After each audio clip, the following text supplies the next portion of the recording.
2월 14일 월요일. 너무 고르지 말아요. 아프리카의 어느 부족 중에는 결혼을 앞둔 여성들에게 이색적인 행사를 하는 부족이 있습니다.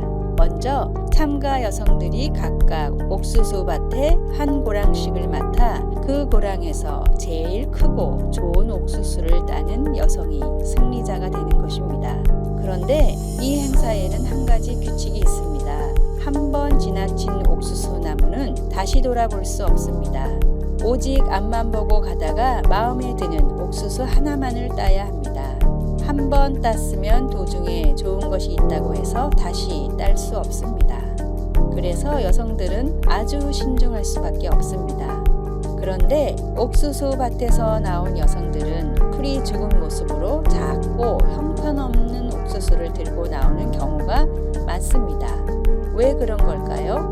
사람 마음이라는 게 이거다 싶으면 저 앞에 더 좋은 게 눈에 보이고 저거다 싶으면 그 앞에 있는 것이 더 좋아 보입니다. 결국 마지막 고랑에 이르면 선택의 폭이 좁아지는 것입니다. 세상에 완벽한 내 사람 혹은 완벽한 동료나 친구, 이웃을 찾기는 쉽지 않습니다. 100% 만족하는 사람을 만나려다 보면 어느새 시간만 흘러갑니다. 조금은 부족해 보여도 함께 채워나가다 보면 더욱 의미 있는 인생 아닐까요? 말씀, 마음을 같이하여 같은 사랑을 가지고 뜻을 합하며 한 마음을 품어. 빌립보서 2장 2절. 찬송 431장 주 안에 기쁨이 있네. 기도, 한 마음으로 서로를 낮게 여기며 다른 이의 일도 돌보는 마음을 품게 하소서. 예수님의 마음을 닮게 하소서. 아멘. 2월 15일 화요일. 깜짝 선물. 링컨이 대통령으로 재직하고 있을 때 백악관 옆에는 학교가 있었습니다. 링컨은 가끔 백악관 창가에서 학교 운동장을 뛰어노는 아이들의 모습을 즐겨봤습니다. 어느 날 창틈 사이로 아이들의 웅성대는 소리가 들려왔습니다. 링컨이 창밖을 내다보니 한 소년이 몇 명의 아이들에게 둘러싸여 울고 있고 아이들은 그 소년을 가난뱅이라고 놀려대고 있었습니다. 소년의 아버지는 남북전쟁에 참전했다가 목숨을 잃었고 어머니는 생계를 위해 홀로 청소부로 일하고 있었습니다. 선생님이 깨끗한 복장과 구두를 반질반질하게 닦고 등교하라고 했지만 소년의 구두는 너무 낡아서 광을 낼 수가 없었습니다. 링컨은 이 소년에게 선물을 해주기로 했습니다. 이튿날 소년의 집에는 커다란 선물 보따리가 하나가 배달됐습니다. 그 속에는 가족들에게 필요한 식료품들이 가득 담겨 있었고 소년이 입을 멋진 새 옷과 새 구두가 포장되어 있었습니다. 소년은 광채나는 구두와 멋진 새 옷을 입고 등교했고 친구들의 두 눈은 휘둥그레졌습니다. 링컨이 존경받는 이유 중 하나는 사랑을 실천하는 일에 망설임이 없었다는 것입니다. 사랑은 미루지 않습니다. 사랑은 지금 이 순간 가장 가까운 곳에서 시작됩니다. 오늘의 말씀. 임금이 대답하여 이르시되 내가 진실로 너희에게 이르노니 너희가 여기 내 형제 중에 지극히 작은 자 하나에게 한 것이 곧 내게 한 것이니라 하시고. 마태복음 25장 40절. 오늘의 찬송 307장 소리 없이 보슬보슬. 오늘의 만나. 다른 사람에게 바라는 일을 내가 먼저 베풀어 보는 하루가 되십시오.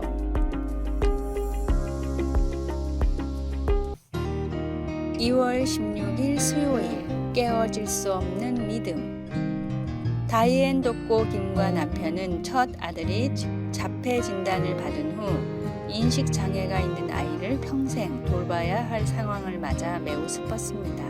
다이앤은 그에 져서 깨어지지 않는 믿음에서 그들의 꿈과 기대를 사랑하는 아들의 미래에 맞추어야 하는 것이 무척 힘들었다고 고백합니다. 하지만 이 고통스러운 과정을 통해 하나님께서 그들의 분노와 의심 그리고 두려움까지 돌보신다는 것을 알게 되었습니다. 이제 그 아들은 성인이 되었고 다이앤은 자신의 경험을 바탕으로 특수 교육이 필요한 아이들의 부모들에게 용기를 북돋워 주고 있습니다. 그녀는 그들에게 하나님의 굳건한 약속, 무한한 권능, 신실하신 사랑에 대해 이야기합니다. 그리고 인생의 꿈과 기대, 삶의 방식이나 시절을 잃어버려 슬퍼하는 것을 하나님께서 충분히 이해하신다고 사람들을 확신시켜 줍니다. 이사야서 26장에서 이사야는 주 여호와는 영원한 반석이시기에 하나님의 백성들이 주님을 영원토록 신뢰할 수 있다고 선포합니다. 우리가 어떤 상황에 처하더라도 그분은 초자연적인 평안으로 우리를 붙들어 주십니다. 환난 중에도 변함없는 그분의 성품에 집중하고 그분께 부르짖으면 희망이 다시 샘솟게 됩니다.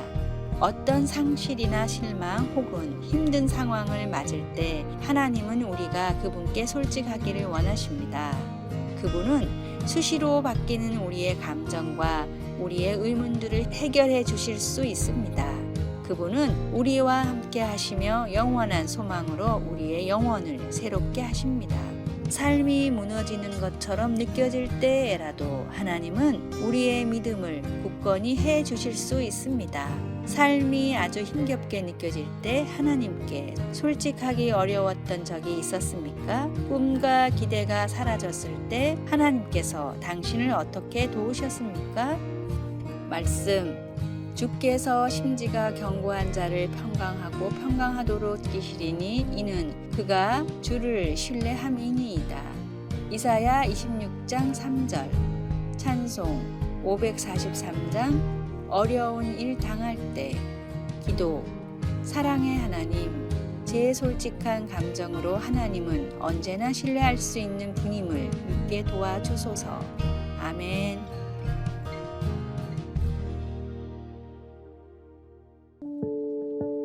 (2월 17일) 목요일. 할머니의 수첩. 특별한 습관을 지닌 할머니가 있었습니다. 그 할머니는 시장을 보러 가거나 잠깐 외출을 하더라도 꼭 수첩을 가지고 다니면서 자신의 지출을 꼼꼼히 기록하는 습관이 있었습니다. 어느 날 이웃 사람이 궁금해서 할머니에게 물었습니다. 할머니는 지출하신 비용을 빠짐없이 그 장부에 다 기록하시나요? 그러자 할머니가 대답했습니다. 이 장부에는 나의 편안함과 즐거움을 위해 지출된 내용만 기록되어 있어요. 이를테면 단지 버스를 타기 싫어서 편한 택시를 탔다거나 몸치장을 하기 위해서 지나친 지출을 했을 경우 그 내용을 적는 거라오. 이웃 사람은 궁금해서 다시 물었습니다. 할머니, 그런 것들을 적어서 뭐 하시게요? 그러자 할머니는 이렇게 말했습니다. 내가 오늘 하루 나의 편안함과 즐거움을 찾는 동안에 어디에서는 고통을 받는 사람들이 있다는 걸 생각하고 나 자신의 편안함을 위해 쓴 돈만큼 보육원이나 양로원에 보내기 위해서 이렇게 하나하나 기록한답니다. 이 세상에는 기본적인 것들조차 누리지 못하는 이웃들이 많이 있습니다. 우리는 한 시대에 함께 호흡하며 살아가는 동지이기도 합니다. 다른 이웃들의 아픔을 외면하지 말고 작은 나눔을 실천하며 살아가는 아름다운 세상이 되기를 바랍니다.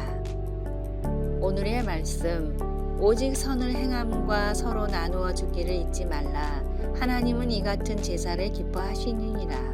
히브리서 13장 16절. 오늘의 찬송 520장 듣는 사람마다 복음 전하여. 오늘의 만나, 타인을 행복하게 하는 것은 향수를 뿌리는 것과 같다. 뿌릴 때 나에게도 몇 방울 묻는다. 벤저민 디즈레일리.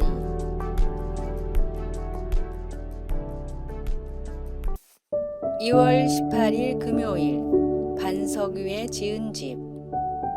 미국의 어느 주에는 34,000호나 되는 집이 잘못된 기초공사로 붕괴될 위험에 처해 있습니다. 한 콘크리트 회사가 어느 채석장에서 돌에 광물질이 섞여 있는 것을 모른 채 돌을 캐내었는데 시간이 지나면서 이것 때문에 콘크리트가 갈라지고 부서지게 된 것입니다. 이미 600여 채의 집이 무너졌고 그 숫자는 시간이 지나면서 급증할 것으로 보입니다. 예수님은 잘못된 기초 위에 집을 짓는 것에 비유하시면서 우리 삶을 불안정한 토대 위에 짓는 것은 그보다 훨씬 위험하다고 말씀하셨습니다.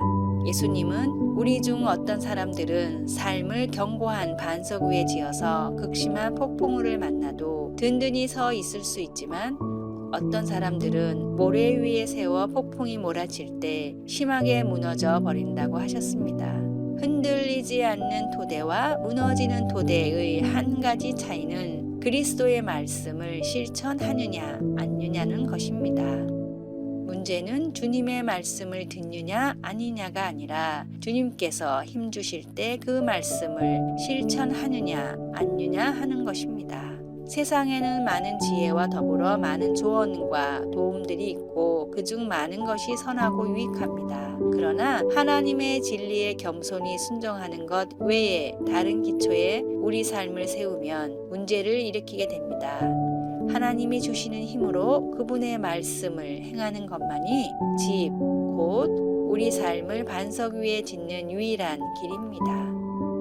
누구의 지혜나 통찰, 의견을 가장 많이 듣습니까? 예수님의 말씀을 실천하며 삶의 기초를 더 잘 세우려면 어떻게 해야 할까요? 말씀, 그러므로 누구든지 나의 이 말을 듣고 행하는 자는 그 집을 반석 위에 지은 지혜로운 사람 같으리니. 마태복음 7장 24절. 찬송 204장 주의 말씀 듣고서. 기도. 제 삶의 많은 경우가 불안하고 그때뿐이고 모래 위에 지은 삶 같습니다. 이젠 흔들리지 않는 삶을 살고 싶습니다. 하나님께 순종하게 도와주소서. 아멘. 아래의 빨간색 글자 구독을 누르시어 더 많은 전도의 열매를 맺으시기를 기도합니다.